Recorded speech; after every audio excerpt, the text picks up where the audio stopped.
Hello friends, स्वागत है आप सबका आपके अपने यूट्यूब चैनल इज़मा इन्वेस्टमेंट में।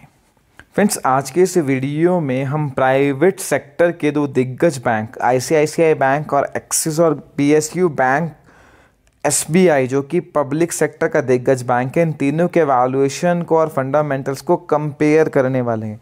फ्रेंड्स, पिछले कुछ वीडियोस में काफ़ी सारे पीएसयू बैंक के फंडामेंटल्स हमने आपके सामने अपने वीडियो में रखे थे और आपको बताया था कि कैसे आपको यूफोरिया से बचना है जब पीएसयू प्राइवेटाइजेशन की न्यूज़ आई थी और काफ़ी पीएसयू बैंक्स में एक ज़बरदस्त मूव देखने को मिला था।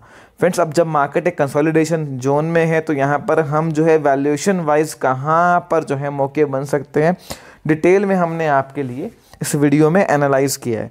फ्रेंड्स, मार्केट जो है कंसोलिडेशन जोन में तो आई गई है और जो ड्रीम रन वाली बात थी कि हर शेयर में 10-10, 15-15% का इंट्राडे मूव देखने को मिल जाता था, वो टाइम अब चला गया है।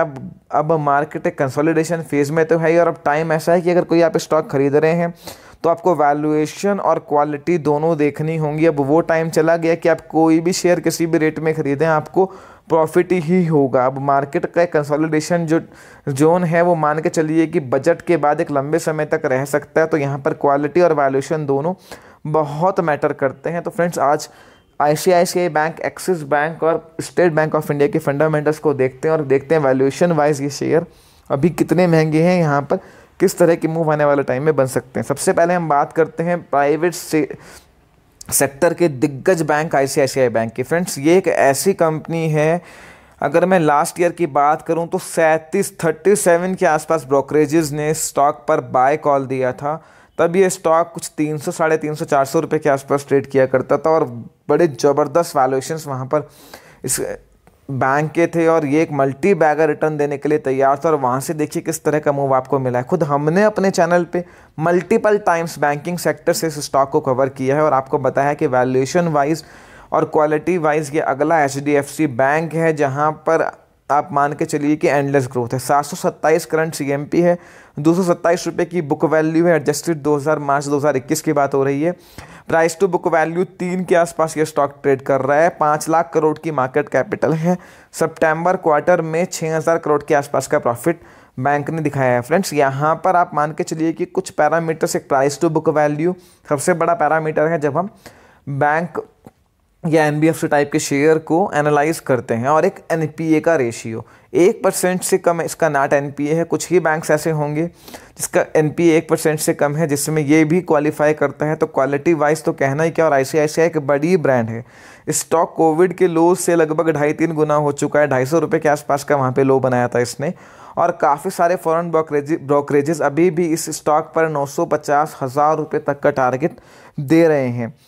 इसके सामने अगर हम एक्सिस बैंक से इसके वैल्यूएशन को कंपेयर करें तो फ्रेंड्स, ये भी एक प्राइवेट सेक्टर का दिग्गज बैंक है और वैल्यूएशन वाइज ये स्टॉक लगभग आईसीआईसीआई बैंक से 40% करेक्शन के 40% सस्ता ट्रेड कर रहा है। प्राइस टू बुक वैल्यू लगभग 2 के आसपास है।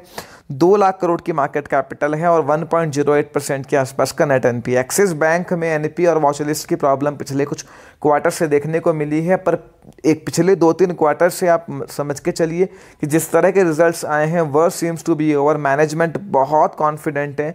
यहाँ भी काफ़ी सारे ब्रोकरेजेस 1000 प्लस तक के टारगेट दे रही हैं। वैल्यूएशन वाइज अगर हम एक्सिस को आईसीआईसीआई बैंक से कंपेयर करें तो अनडाउटेडली ये स्टॉक जो है काफ़ी सस्ते वैल्यूएशन पे मिल रहा है और अपसाइड पोटेंशियल यहाँ पर आईसीआईसीआई बैंक से ज़्यादा हमें लगती है। पर आईसीआईसीआई बैंक क्वालिटी वाइज बहुत अच्छा है, तो वो थोड़ा एक्सपेंसिव था और रहेगा। सेम चीज़ कोटक महिंद्रा और एचडीएफसी बैंक के साथ भी है कि क्वालिटी का जो प्रीमियम है वो उनको मिलता रहेगा, और कहीं ना कहीं वो अब आईसीआईसीआई बैंक को भी मिल रहा है।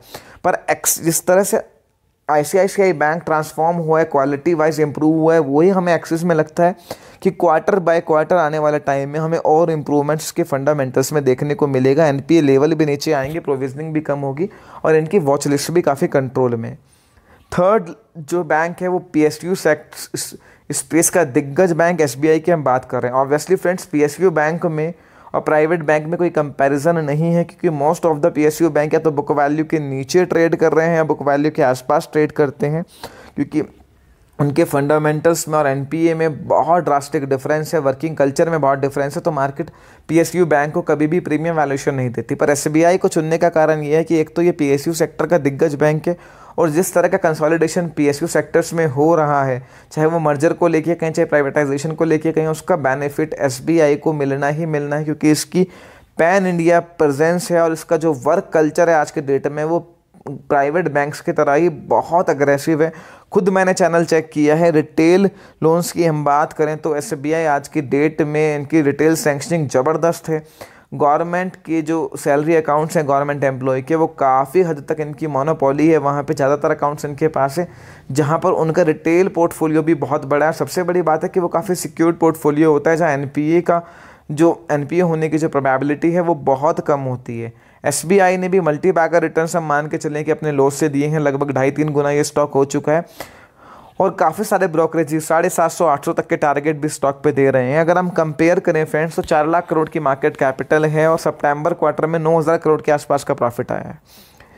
मोटा मोटा आप मान के चलें कि स्टेट बैंक 30,000 करोड़ के आसपास का प्रॉफिट जो है ईयरली प्रॉफिट क्लॉक कर सकता है अगले साल में। 1.5 के आसपास price to book value ratio है और 1.59% के आसपास नेट एनपीए है।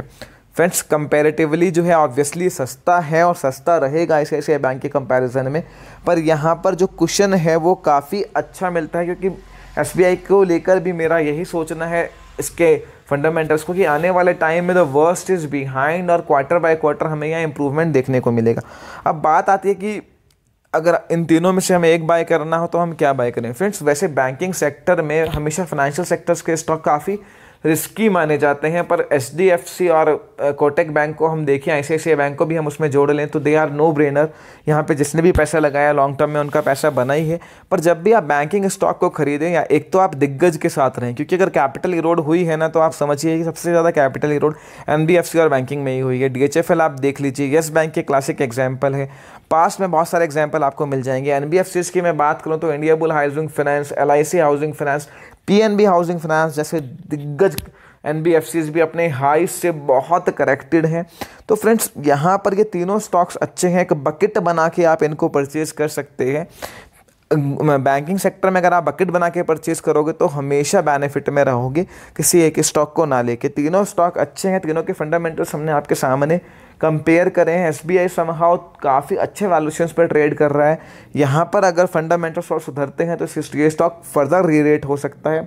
सेम एक्सिस बैंक के साथ है और आईसीआईसीआई बैंक एक कंस्टेंट परफॉर्मर है, जहाँ पर आप मान के चलिए कि क्वालिटी वाइज जो ब्लू चिप स्टॉक का रिटर्न रहता है 15-20% के CAGR से ये स्टॉक आपको आने वाले कुछ समय तक रिटर्न दे सकता है। और एक्सिस बैंक और एसबीआई में अगर क्वार्टर ऑन क्वार्टर इंप्रूवमेंट होता है एनपीए को लेके, वॉचलिस्ट को लेके, प्रोविजनिंग को लेके, तो फर्दर रेटिंग यहाँ पर पॉसिबल है।